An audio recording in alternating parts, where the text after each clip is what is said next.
High Court decides former First Lady Grace Mugabe's fate. The Pretoria High Court will today give itself a chance to decide an issue that could lead to the revocation of diplomatic immunity granted to Zimbabwe's former First Lady, Grace Mugabe, paving the way for her to face prosecution for the alleged assault of a 20-year-old model. The court agreed to hear a suit brought by a civil rights watchdog AfriForum, the first important step in the process to have Grace arraigned before the courts for her alleged assault of Gabriella Engels, a young Johannesburg model, in August last year. Grace was granted diplomatic immunity by the South African government despite allegedly assaulting Engels with an extension cord on August 13 last year. She reportedly denied that she assaulted Engels, 20, after she allegedly found her with one of her two sons, Chitunga Bellarmine, in a hotel room in Sandton. Grace has claimed that the model wanted to stab her with a knife when the two had an altercation, resulting in her acting in self-defense. The matter is set down for today and tomorrow. It is one of the most important cases that the Pretoria High Court justices will decide during its term. Bringing Grace to justice has been at the heart of the case and has long been the goal of rights groups that tended to frown at her husband Robert Mugabe's repressive regime, which was toppled last November in the de facto coup. This court application is the first important step in the process to have Mugabe prosecuted for her alleged assault of Gabriella Engels, a young Johannesburg model, in August 2017. High drama reigned last year when it became known that Engels was allegedly assaulted by Mugabe with an electric cord because Grace Mugabe was unhappy with the escapades of her two sons in a luxury hotel in Sandton, Afrikaans rights group AfriForum legal representative Willie Spies said. At the time, the South African government decided, in a very controversial manner, to silently grant diplomatic immunity to Grace Mugabe, thus giving her the opportunity to return to Zimbabwe from South Africa and therefore evade prosecution in South Africa. Because of her being granted diplomatic immunity, the National Prosecuting Authority, NPA, could not further investigate the charges against Mugabe of assault with the intention to cause grievous bodily harm, and AfriForum therefore launched a court application to have the controversial grant set aside. Spies said various other institutions wanted to participate in talks overseen by the High Court judge as a friend of the court that would provide information to help craft a strong case to repeal Grace's diplomatic immunity. He said all the applications around this case will be heard simultaneously. Should AfriForum be successful in having this diplomatic immunity to Mugabe set aside, it will pave the way for the NPA to take steps to ultimately prosecute Mugabe. Spies confirmed Engels' legal team will include Jerry Nell, the Bulldog prosecutor who secured a murder conviction against Olympic and Paralympic track star Oscar Pistorius. AfriForum indicated earlier that its private prosecuting unit, under the leadership of advocate Jerry Nell, stands ready to institute private prosecution should the NPA decide not to prosecute Mugabe, Spies said.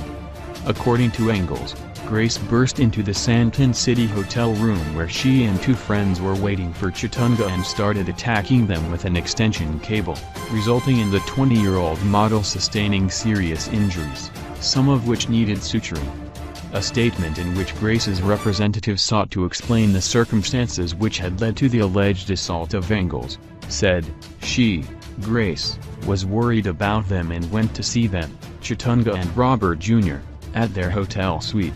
Upon her arrival, Engels, who was intoxicated and unhinged, attacked Grace Mugabe with a knife after she was asked to leave the hotel. Security was left with no other option but to remove Engels from the hotel suite, read Grace's statement. The statement also alleged that Engels had been in a fight with other women at Johannesburg's Taboo nightclub the previous evening, and suggested that this may have been the cause of her injuries.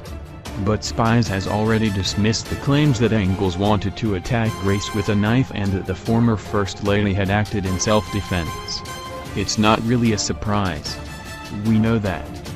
Mugabe has been acting like a criminal for more than 16 years already, and it's critical conduct for a criminal to make a perpetrator of a victim and to turn around the story and to give the impression that the person who was actually on the receiving end of a crime was actually the cause. So, I was not surprised that she made this statement, and it doesn't change our case at all, and for that very reason, we believe it is so important that this matter should not be left to politicians to decide, should not be left to her friends to grant her immunity. It should be left to the courts to determine the truth and to make sure that the true events of that evening of the 13th of August is determined and that justice runs its course, he said. Engels is surprised. She knows what happened that evening and knows exactly what her experience was, and her version of events was also supported by a security report by a private security company in the hotel, which pictured the entire story. So as far as we are concerned, as I said, the truths of the matter will prevail, and it is just important the matter should be brought before the courts, because the courts have mechanisms of examination, cross-examination, leading of evidence, weighing up of evidence in order to get the true picture of events. And for that very reason it is so important that the courts should look at it and no one else, Spies added. In her August 13, 2017 allegations, Engels said Grace struck her several times with the extension cord, which left her with multiple injuries, including gushes in the head and forehead which required stitches. Engels said when she arrived at the hotel to visit Grace's sons, one of Grace's bodyguards had asked her and a friend to wait in a separate room before the First Lady allegedly came and started beating her. When Grace entered, I had no idea who she was. She walked in with an extension cord and just started beating me with it, Engels alleged, adding that Grace had also accused her of living with her sons. She flipped and just kept on beating me with the plug. Over and over. I had no idea what was going on. I was surprised. I needed to crawl out of the room before I could run away.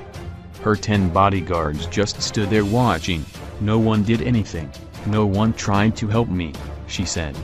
She later posted several pictures of her injuries, which she said were caused by the extension cable allegedly used by Grace during the assault.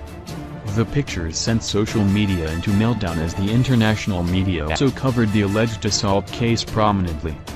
This is not the first time that Grace has been mired in incidents of violence abroad. In 2009, she was investigated by Hong Kong police for an alleged assault on a British photographer during what was described at the time as a shopping trip to the city. She was accused of repeatedly punching Richard Jones, chief photographer of the Hong Kong photo agency Synoptics, who was on an assignment for the British Sunday Times.